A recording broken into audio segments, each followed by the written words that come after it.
महाभारत से एक बात तो निश्चित ही सीखने को मिलती है कि किसी भी समस्या का समाधान बातचीत से नहीं होता है और यह भी तय है कि युद्ध से कुछ भी हासिल नहीं होता। इसका मतलब ये कि वार्ता विफल होने के बाद युद्ध करो और युद्ध करने के बाद तबाही पर आंसू बहाओ। सवाल यह उठता है कि वार्ता कब विफल होती है। वार्ता तब विफल होती है जब सामने वाले पक्ष में से कोई एक मूर्ख या रुख अपनाता है और अंत में सभी उसका साथ देने पर मजबूर हो जाते हैं। खैर, क्या महाभारत युद्ध और युद्ध के बाद भारत तबाह हो गया था? ये सवाल बहुत महत्वपूर्ण है कि महाभारत के युद्ध के बाद भारत की क्या गति हुई। महाभारत की चर्चा सभी करते हैं लेकिन इस युद्ध के परिणाम की चर्चा बहुत कम की जाती है।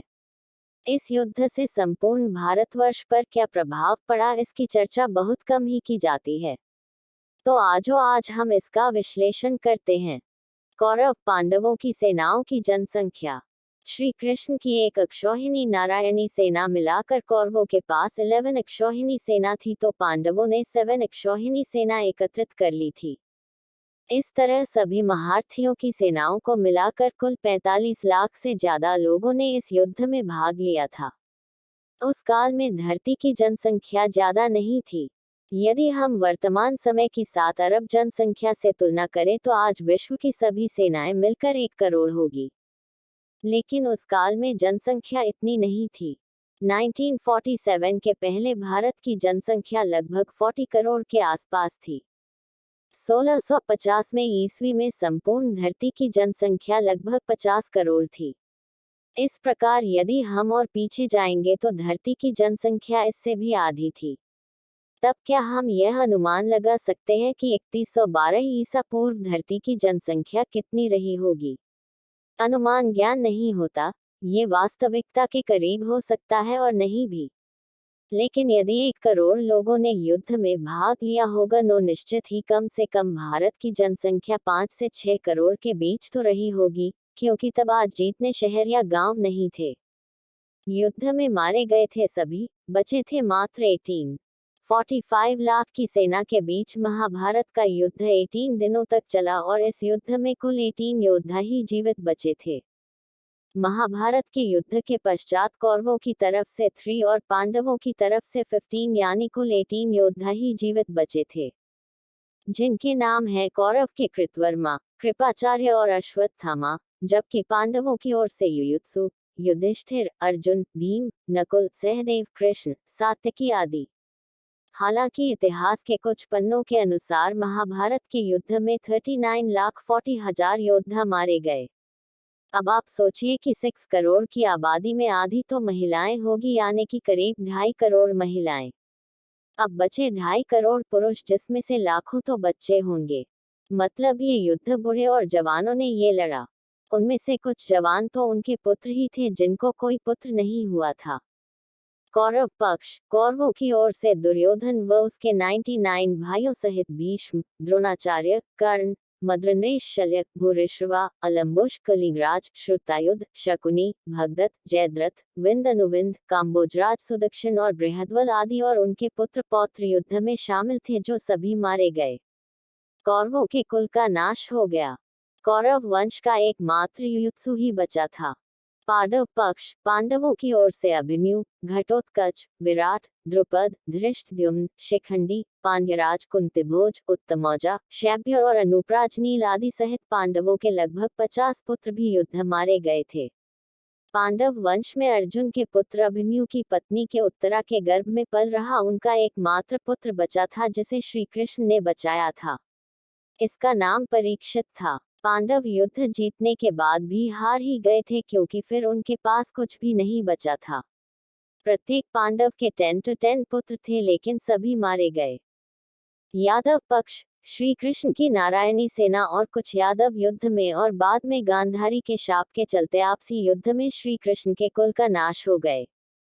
कौरवों की मां गांधारी ने श्री कृष्ण को श्राप दे डाला कि जैसे मेरे बच्चों की इतनी दर्दनाक मौत हुई है, उसी तरह तुम्हारा यादव परिवार भी आपसी युद्ध में तड़प तड़प मारा जाएगा।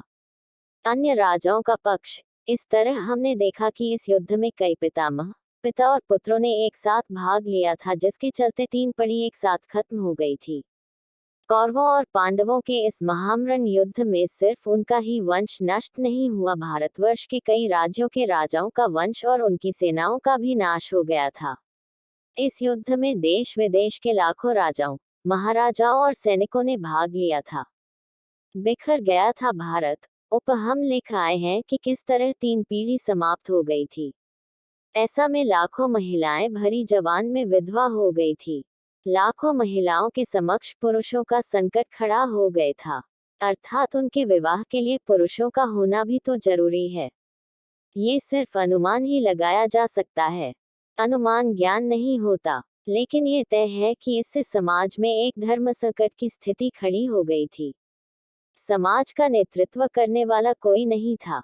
राज्यों में बिखराव हो गया था। इतने लोग नहीं थे कि वे राज्य की व्यवस्था को संचालित करते। कहते हैं कि इस युद्ध के परिणामस्वरूप भारत से वैदिक धर्म, समाज, संस्कृति और सभ्यता का पतन हो गया। इस युद्ध के बाद से ही अखंड भारत बहुधर्मी और बहुसंस्कृति का देश बनकर खंड खंड होता चला गया। युद्ध के बाद युधिष्ठिर संपूर्ण भारतवर्ष के राजा तो बन गए, लेकिन सब कुछ खोकर किसी में भी पांडव में राजपाट करने की इच्छा नहीं रही थी। सभी को वैराग्य प्राप्त हो गया था। देखते हुए युधिष्ठिर ने राजा का सिंहासन परीक्षित को सौंपा और खुद चल पड़े हिमालय की ओर, जीवन की अंतिम यात्रा पर। उनके साथ चले उनके चारों भाई और द्रौपदी आदि। उनसे पहले ही धृतराष्ट्र और गांधारी हिमालय चले गए थे। वही सभी का अंत हो गए। महाभारत युद्ध के कारण देश बर्बाद हुआ। उस युद्ध ने समूचे आर्यावर्त को खंड खंड कर दिया। इस युद्ध के बाद देश टुकड़ों में बंट गया। सैकड़ों वर्षों तक खामोशी छाई रही। लोग अपने अपने तरीके से जीवन यापन करने लगे। पौराणिक धर्म और अन्य कई तरह के धर्मों का विकास होने लगा। विदेशी भारत में आकर बसने लगे, लुटने लगे, आक्रमण करने लगे। यवन, शक, हूण और कुषाणों का आक्रमण तो बहुत बाद में शुरू हुआ। उसके पहले महाभारत के बाद तो भारत के हजारों लाखों लोगों ने कालांतर में भारत से बाहर निकलकर अरब, तुर्क, मिस्र, मलेशिया, इंडोनेशिया, चीन, रशिया आदि सभी जगह जाकर बसने लगे। धर्म का एक नया मार्ग खुलने लगा। वहां उन्होंने नई संस्कृति और धर्म की नींव रखी। इस बात का वर्णन कोई नहीं करता है कि किस तरह जैन और हिंदू संतों ने अरब, यूरोप और रशिया में जाकर धर्म का प्रचार प्रसार किया, जिसके चलते वहां कबीलों में जी रही मानव सभ्यता को ज्ञान की एक नई रोशनी मिली। महाभारत के बाद धीरे धीरे धर्म का केंद्र तक्षशिला, पेशावर से हटकर मगध के पाटलिपुत्र में आ गया था, जो कि बाद में घातक सिद्ध हुआ। गर्ग संहिता में महाभारत के बाद के इतिहास का उल्लेख मिलता है। अयोध्या कुल के मनु की 94 पीढ़ी में बृहद्रथ राजा हुए। उनके वंश के राजा क्रमशः सोमाधि, श्रुतश्रव, अयुतायु, निर्मित्र, सुकृत, बृहत्कर्मन, सेनाजित, विभु, शुचि, क्षेम, सुव्रत, निवृत्ति, त्रिनेत्र, महासेन, सुमति, अचल, सुनेत्र, सत्यजीत, वीरजीत और अंजय हुए। इन्होंने मगध पर क्षेम धर्म से पूर्व राज किया था। बृहद्रथ जरासंध वंश के रूप में 3233 वी पो से रिपुंजय तक 2011 वी पो तक चला। शत्रुंजय के समय श्री कृष्ण वंशी बज्रनाम का राज्य चला। बाद में यादवों के वंश मिथिला, मगध, विदर्भ, गोंडल, जैसलमेर, करौली, काठियावाड़, सतारा, दक्षिण मथुरा, पांड्यदेश, पल्लव आदि विभिन्न खंडों में बिखर गए। महाभारत के बाद कुरु वंश का अंतिम राजा निचिक्षु था। पुराणों के अनुसार हस्तिनापुर नरेश निचिक्षु ने, जो परीक्षित का वंशज युधिष्ठिर से पीढ़ी में था, हस्तिनापुर के गंगा द्वारा बहा दिए जाने पर अपनी राजधानी वत्स देश की कौशाम्बी नगरी को बनाया। इसी वंश की पीढ़ी में बुद्ध के समय में कौशाम्बी का राजा उदयन था।